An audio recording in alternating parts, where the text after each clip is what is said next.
Good afternoon, Louisiana, and welcome to the Fantasy Roundup for Week 9 in the NFL season, November the 1st, 2022. It's November. That means it's time to get serious in both the NFL and fantasy football. Spencer the Guru is to my right. It also means that it's the trade deadline this year, which we will get into very shortly because it has been a busy one in the NFL, and some of those trades do have some big fantasy impacts. So we'll get to that shortly. Do want to remind you the Fantasy Roundup here on bet.nola.com and the Bayou Bets YouTube page is brought to you by Caesars Sportsbook. Get the first bet on Caesars. When you sign up, new customers get their first bet risk-free. If you lose it, you get that amount back up to $1,250 in the form of a free bet. Also like to remind you to like and subscribe our Bayou Bets YouTube channel. That can be found, those buttons can be found, of course, right under the feed on the Bayou Bets channel. If you're on NOLA.com or something like that, do us a favor, go over to the Bayou Bets channel and get yourself subscribed. So with that said, let's get into the fantasy world. Spencer, trade deadline. TJ Hockenson is now a Minnesota Viking. Chase Claypool, a Chicago Bear. Jeff Wilson, a Miami Dolphin. Chase Edmonds, a Denver Bronco. What's it all mean? Yeah, exactly. It was quite the trade deadline, and it's still going. We're not Still an done hour yet. to go. Yeah. We're not done yet. We might get some more We got to get some true blockbusters going down as far as big names being moved. Because they just had another surprising one. It doesn't affect this season for fantasy, but Calvin Ridley dealt to the Jacksonville Jaguars. So all kind of stuff to unpack. I guess I'll just go down the list real quick to start with. Start with Hockenson. I think that's a good trade for the Vikings. For fantasy, though, I don't see it affecting much, being that Irv Smith's out, so he'll probably just have that role. Probably won't change too much. He'll be more involved than Irv, but not enough to make him like any better than he was in Detroit. Then the running backs, Edmonds and Wilson, don't expect either of them to do much. Maybe Edmonds, if he can take over as the starter past Melvin Gordon and Latavius Murray, but it's too many mouths to feed. Same thing in Miami with Wilson and Mostert fighting for carries. And then Claypool to the Bears. That's an interesting one. I think that's actually good news for Claypool. Not that the Bears are much better than Pittsburgh, but Justin Fields definitely an upgrade over a rookie in Kenny Pickett. I think that probably upgrades Justin Fields as well. I could see that. Yeah, because Fields has been trending up as of late. He's been starting to throw it a little better. We know he can run. He's a good athlete and has upside as a passer. I know Jim's writing him off just because he's an Ohio State quarterback, but I'm not buying that. I think Fields, as crazy as it sounds, Fields might be the best of that 2021 class that everyone thought was going to be so great. Joe Burrow once went to Ohio State. That's all I have to say to that. So yeah. It's not like going there makes a quarterback just not worthy of playing well in the NFL. So don't understand that one, but that's just Jim being stubborn. It's funny. None of these trades outside of Christian McCaffrey to the 49ers perhaps last week really moves the needle as far as Super Bowl odds or win totals. I don't know that any of these teams are getting significantly better or worse. But from a fantasy perspective, there is quite a bit to be learned. Yeah, these are huge for fantasy. This is one of the more active trade deadlines I've seen because a lot of skill players are getting shifted around. Because I feel like a lot of these teams are starting to realize that, the reality is not exactly like fantasy. But in today's NFL, though, the reality is that you need really good skill players in order to hang. The trenches are still important, but as the years go on, protecting the quarterback becomes more of a thing, and just the amount of pass interference is called and stuff. It's getting to where it's just more and more important to have those stud receivers and tight ends and even running backs, like having athletic pieces on offense to be able to move around and stuff. Yeah, no doubt about it. And of course, some defensive players on the move too. Bradley Chubb going to the Dolphins is a big one. And again, from a fantasy perspective, not a lot of impact, but certainly an interesting day. And as you mentioned, it goes up till 3 o'clock Central Time. So still during this show, we might hear of another trade or even possibly a little bit after we are done. So we'll keep half an eye on that trade deadline, updating that Twitter feed and getting those notifications on. And in the meantime, We'll do what we usually do: go through the Week 8 leaders and our stars, and then move into Week 9 of the fantasy football season. Top scoring quarterbacks in Week 8, Spencer. There's a theme here. All of these guys can run. And they didn't actually. In fact, Jalen Hurts only ran for 19 yards, still put up 28.4 points. I think Tua only ran for like 10 yards. The other three guys ran more. But it certainly just shows the value of having a guy who's willing to tuck it and run at times. Yeah, most definitely. In this new age of quarterbacking, of mobile QBs have become more and more prevalent. Normally, Josh Allen's name is on here as well, but they got a little limited against the Packers' tough pass defense. But yeah, none of these are super surprising. I mean, Fields top 5, kind of surprising, but I mean, Tua, we know what he can do with those weapons. Hurts, likewise. I mean, those guys have been really good when on the field. Hurts, of course, been an elite top 3 option. Tua trending to being probably a top 5 option with those weapons he's got. Hill and Waddle, he's got 2 of the top 5 receivers, so it would make sense for him to be a top 5 quarterback. And then Prescott and Murray, obviously solid, but not as much upside as we once thought. They still got top 5 finishes this week, but they haven't been overall quite as strong as we were hoping. In the running back side of things, a huge weekend in fantasy. The top 3 names, it's like a throwback to 2018. Yeah.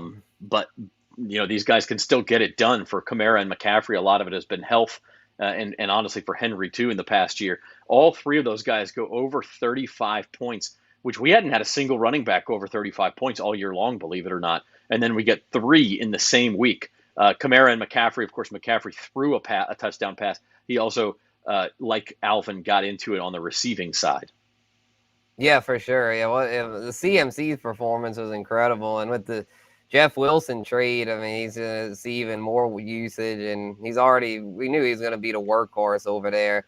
I mean, Kyle Shanahan's not an idiot. He knew if we're acquiring CMC, we're going to feed this man. And sure enough, he's done it all, even did the trickery with the pass there. And then Kamara's usage was really encouraging. It's taking Pete Carmichael a little while to wake up, but he finally got Kamara, made him just peppered him with targets and carries. And with Mark Ingram out now, should see even more usage. So, I mean, health's obviously the key with these guys, but if they can stay out there, then you've got yourself top 5 running backs. We'll talk more about this on Bayou Bets on 4 o'clock on Thursday, but I actually think that Pete Carmichael has gotten a little bit of a bum rap this year. I think he's done a pretty darn good job. That offense, considering the players who have been out and considering the state of that offensive line, the offense has been great. I mean, it hasn't been great, but considering the circumstances, I think it's been just fine. If the Saints can right the ship on defense, they may have something this year. Yeah, they've been dealt a bad hand for sure. And then, the defense really turned it around. So, yeah, that's I know it's a fantasy show, so I don't want to, but I'm just going to say this. If the Saints defense can, like you said, turn it around, that's the biggest key, because that's their identity, really. I mean, the offense just doesn't have enough firepower, I don't think, to carry them. But if the defense can get back to doing what they did Sunday, then they could easily win the South. I mean, the Saints are second in the NFC in points scored, third in the NFL in total yardage. I mean, like, the offense, you can't look at those stats and say, boy, they need to figure out how to move the ball. Early in the year, yeah, it was a little bit of a problem. Tampa Bay, Carolina games, no doubt about it. But really, since that London game against Minnesota, this offense has been good enough to win just about every game. The Cardinals game, the turnovers obviously are a part of that equation too. But I think the offense is in a pretty good spot for the Saints, and we'll talk more about that a little later. Top scoring wide receivers, another pretty big week for some guys, and it was a weekend for big names. For sure. Yeah, DeAndre Hopkins was the biggest takeaway for me here, as far as he's back to being an elite WR1. I wasn't expecting that. I was thinking he'd do pretty well in his return, but he's really taking advantage of Hollywood Brown's absence, as Kyler Murray's a guy that really leans on one target, and Hopkins is now his volume guy. Yeah, and you could pick worse guys than him to go to a lot too. And I liked DeAndre Hopkins a lot last week. I had the over on his receiving total at like 75, and he doubled it. That was obviously a great matchup for the Cardinals, because that was going to be a shootout against Minnesota. So we'll see going forward. But good things for Hopkins. And also another team I really liked last week. I said in DFS, I love the Dolphins stack. You saw Tua was the number one quarterback. Tyreek Hill and Jalen Waddle, both in the top 5 among receivers. DJ Moore. That was surprising. Man. I don't understand that penalty. I mean, a lot of that is Yeah. catching a Hail Mary. That's, what is that, 12, 13 points right there. So that will help. Tight ends. A weird week for tight ends. You likely didn't see this coming, am I right? Yeah. No, yeah, because we figured, Andrews would have been more likely to finish with more than Isaiah Likely, but here we are. Andrews had to leave the game, and so boom, Isaiah came in and had a big week. So get to him a little more on the waiver wire segment, because I don't think that was a fluke. He's a legit talent out of Coastal Carolina, did great things in the Sun Belt, and Sun Belt's an underrated conference, so I'm thinking he's got a lot of NFL potential. I believe he's somebody that our old boy Devin liked, as far as he watches the film and all that. I'm pretty sure he is. When we did that scouting episode, that Likely was one of his favorite sleeper tight ends. I find it likely that Devin Jackson would know about this guy. Yeah. Sorry, I'm done. I do think Mark Andrews, John Harbaugh said today he expects him back for the Monday night game in the Superdome. So we'll talk about that in just a second when we do our waiver wire report for Week 9. First off, our stars of the week for Week 8, Spencer. And we talked about both these guys a little bit already, but you went with A.J. Brown. Yeah, I had to go with A.J. Didn't really get to him too much on the receiver list, so I'll talk him up now, saying that he outscored all other receivers by nearly 6 points and had a hat trick of touchdowns there, and really took advantage of the matchup. Somebody I liked, they had a lot of props I liked this week. Did really well picking props. His over was one I liked, and it went way over the over-under line. I think he doubled it there with 156 yards. And if you feel like this isn't a fluke, his best performance of the year against a bad secondary, but I think this will be a launching point for him to finish as a top 10 receiver. It'll be tough for him to crack the top 5, being that there's so many studs this year, but I definitely think he's top 10 and living up to his high ADP, which a lot of people are skeptical of, being that he's switching to Jalen Hurts. But to me, Jalen Hurts is an upgrade over what he had in Tennessee. Jalen Hurts is turning into a legitimate star, and he's been doubted pretty much every step of the way, but it's been fantastic. By the way, if you have a fantasy question or comment about how your league is going, feel free to leave it, and the guru will answer your questions, give his advice, and we'll move forward from there. My fantasy star, none other than Alvin Kamara. I really thought going into this I was going to take McCaffrey, Spencer, and then come to find out Kamara actually outscored him. And it's those receiving numbers. He had 2 of those 3 touchdowns were receiving, plus 9 catches for 96 yards. This is back to that 2018 Alvin Kamara, who was a league winner, where if you could pick him up, 2017 even more so, if you could pick him up off the waiver wire, and all of a sudden it was like, who is this guy? And quickly became just a legit superstar. Yes, indeed. Yeah, he's back. He's back for sure. I knew that the touchdowns were coming. He hadn't scored one yet all season, and then ended up with 3. So had a great matchup against the Raiders, though. So he's not going to do this every week, but definitely showing that he's still capable of putting up big numbers, and if healthy and on the field, then he's elite. Yeah, and look, I don't know that he's going to get 9 catches every week, but I think it's, as you said, Pete Carmichael using him this way is very encouraging. The only other fantasy score the entire year higher than him, by the way, was Stephon Diggs. Was that against Tennessee? He had that big game. It was like 44-something points. It was in week 2, I think. Yeah. So Alvin Kamara, number 2 all year long in scoring. You're watching the Fantasy Roundup on bet.nola.com and Bayou Bets. Hit the like button, hit the share button, hit the subscribe button for us. Spencer and I are with you for another 15, 20 minutes here. We'll take your questions, take your comments. It was a big week, Spencer, in the Listener League. The Bayou Bets Listener League was fantastic this week. You took on, you might have the best matchup of the week. The Guru squad took on Boom, Down Goes the Guru, and you were down most of the week. And then Nick Chubb came up big for you last night. Woo, let's go. Yeah, I had to defend my honor there. Yeah, facing Boom, Down Goes the Guru. Well, boom, down goes you, because we got the dub. Okay, business back in the playoff hunt, man. That was so fun. I was worried, like, man, I'm really gonna lose to my rival here, but hey, got it done. And yeah, Yeah, Let's go. that's fantastic. And then there was a battle for last place. Uncle Big Nick won the battle of the cellar dwellers, so he's no longer in last place. He beat Team Camp. And I felt the power of Bucktown Rebel this week. I didn't have a great week anyway. I think you and Boom Down Goes the Guru actually had the two highest scores of the week, and then Bucktown might have been third. And so he stays undefeated, took me out, and you are now within a game of me for the final playoff spot.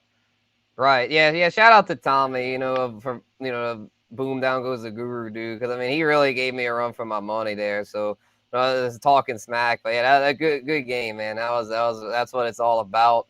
And then, yeah, only one game out of the playoffs. I was, I didn't know who. I guess that was best for me to root for Bucktown. I mean, I don't want him to run the table, but if he does, well, he's probably more vulnerable in the playoffs. So, and then it Yeah. might be me and you, Zach, for fighting it out for that last spot. I think we could maybe still both get in if either Bama or Monica or Manoka, I'm not sure how he says it, if one of them would collapse. But, man, it's going to be interesting, man. This thing's getting tight.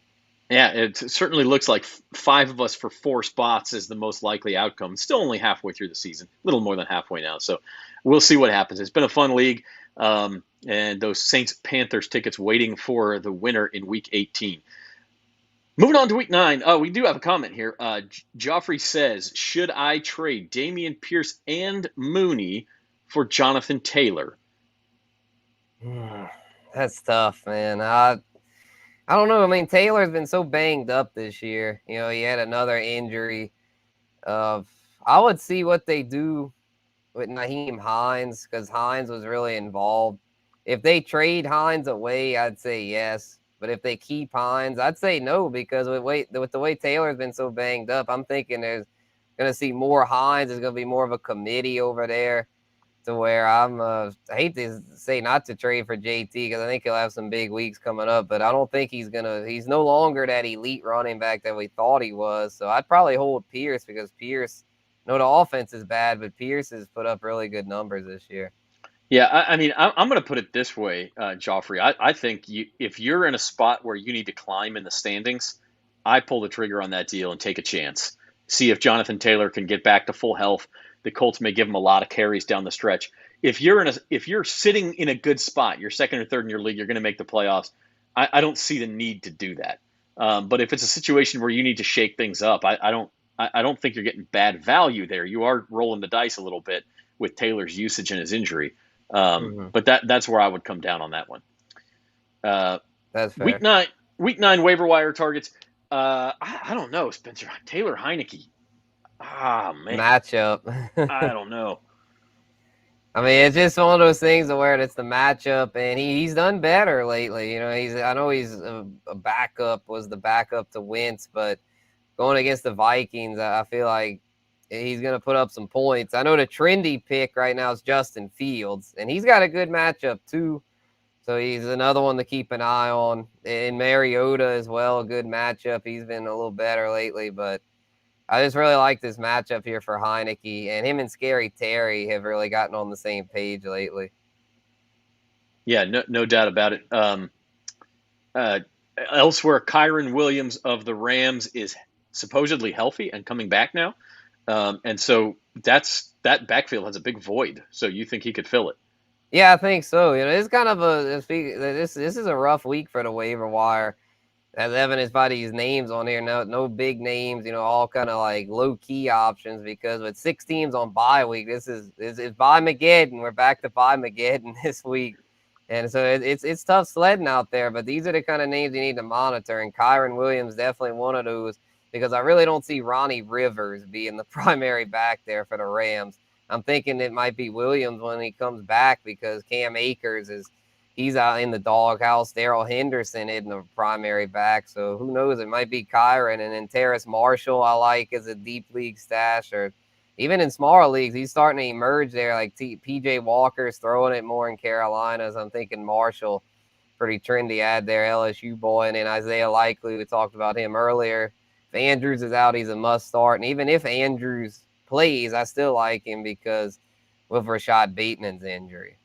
Yeah, Rashad Bateman out, and that's a good segue into the he's got to go. Rashad Bateman with an injury that's supposed to cost him multiple weeks, so you see no need to hang on to him. So just to clarify, though, Spencer, Derek Carr, you're saying you would drop Derek Carr for Taylor Heineke?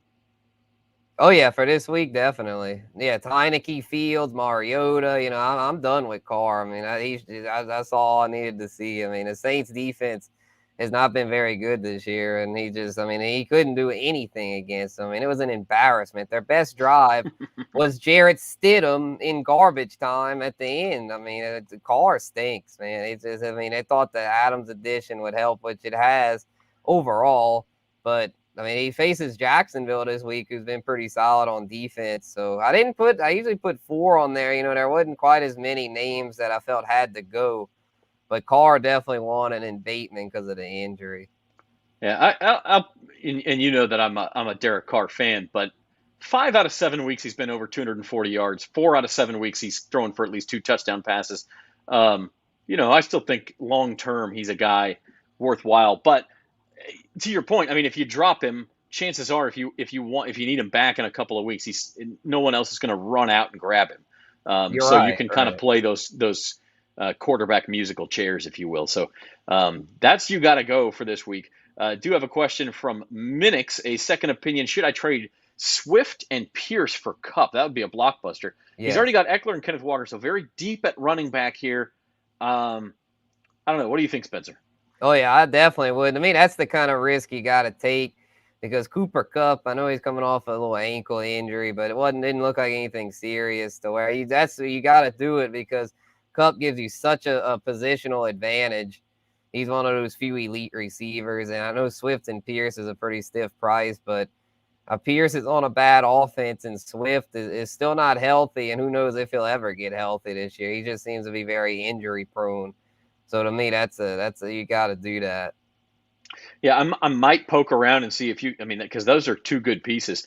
Could you get a Diggs or a Jefferson? I mean, maybe a guy because just because of the injury situation with Kupp. But if not, I do it too. I mean, you're buying low on Cooper Kupp, and that's what you want to do. Yeah. Moving on to Week 9 DFS. I'll go first. Here's what I got. I'm sorry, Spencer, you go first. I put up the wrong slide. Go ahead. Sure. Yeah, I went a little different this week. Tried to find some buy low options, outside of McLaurin. I mean, McLaurin's been trending up, so I'm going to ride with the trends there. Being that I like Heineke's, of course, I'm going to like McLaurin going against the weak Vikings secondary. But going with some bounce back options here. Going with Trevor Lawrence. I know Jim would make fun of me for this one, but I do think Trevor's going to bounce back this week against the Raiders, who, as we've seen, their defense is not good. I know Trevor hadn't been good either, but I'm thinking this is a good get-right week for him because I still believe he's capable of putting up production. I don't think he's just a complete dumpster fire quarterback like he's performed. His performance has been that, but I think he's got the potential to turn it around. And then A.J. Dillon, same with him. He's stunk this year, but gets a great get-right spot this week against the Lions. A great get-right spot for the whole Packers team in general. I was thinking the Lions could pull the upset, but the way they've been, I mean, they traded Hockenson. Their defense stinks. I think this will be the get-right week for Green Bay. And then Hayden Hurst has a good matchup. I forgot who they were playing, but I like the matchup. And with Jamar Chase out, he should see more targets. Oh, yeah, Carolina. They're not good against the tight end. No, I agree with that, and I agree with your take on the Packers. In fact, you're looking for values, man. Aaron Rodgers hasn't been under 6,000 in years. And I really do think he and Romeo Doubs, look, after not targeting him at all against Washington, he went back to him a few times in Buffalo. You mentioned this yesterday on Bayou Bets. They look just a little bit more in sync, that Packers offense. So maybe they turn a corner. Buffalo was obviously a tough matchup. Well, this is as good of a matchup as you could possibly get. In fact, I almost put Robert Tonyan on there too. My running back, I went with Caleb Huntley of the Falcons. This is contingent on Cordero Patterson still being out, but Tyler Allgeier's not getting a lot of those carries. It's Caleb Huntley, and the Falcons are playing the Chargers, who give up a lot of running yards. 4,900. You put a guy like that in your lineup, you can make a lot of other stuff work. And then as far as tight end, again, this is contingent on Darren Waller still being out. If he's in, I wouldn't start Foster Moreau. But in reality, I kind of look at it, and you mentioned Hurst, who's a good play. But other than that, this is probably a week where you spend up a tight end. I would not be afraid because it drops off quickly after about 4,000. You're not going to get a lot of good tight end matchups. You're really throwing darts. So this is a week to me where you got to save a few dollars for those tight ends. Right. Yeah, you spend up for Kelsey, I'd say. I mean, who did they play? The Titans. Yeah, the Titans defense. I mean, that's a Sunday night game, so not in most DFS Oh, games. yeah, okay. But sure. I mean, Kelsey, Kyle Pitts, maybe TJ Hockenson. Look, I mean, I know it's his first week with the team, but we'll see. Kirk Cousins may start going to his new toy right away. So I would not be afraid to spend up at tight end. You're watching Fantasy Roundup here on bet.nola.com. Zach Ewing with Spencer the Guru. And just about to wrap things up. So if you've got any other questions or fantasy comments, tell us what's going on in your league. And in the meantime, hit the like button, the share button, the subscribe button for us. Help us out. That's all we ask. Free to you every Tuesday at 2 o'clock. Just want you to hit a couple of those buttons for us. So that's all we're asking in return. We will end this show like we always do with our weekly sleepers. And Spencer, as soon as I put this slide up, people are going to go crazy. So I'm going to go ahead and go first. I'm going with Michael Thomas. Ooh, I'm going with Michael Thomas. Now, again, obviously, if he's not practicing again this week, you can't play him on Monday night. But if he is back, and I think there's a chance he's back,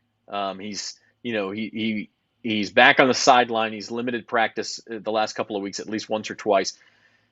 It's a good matchup for him. As I mentioned, the offense is humming along. The Ravens have been known to give up yards to receivers.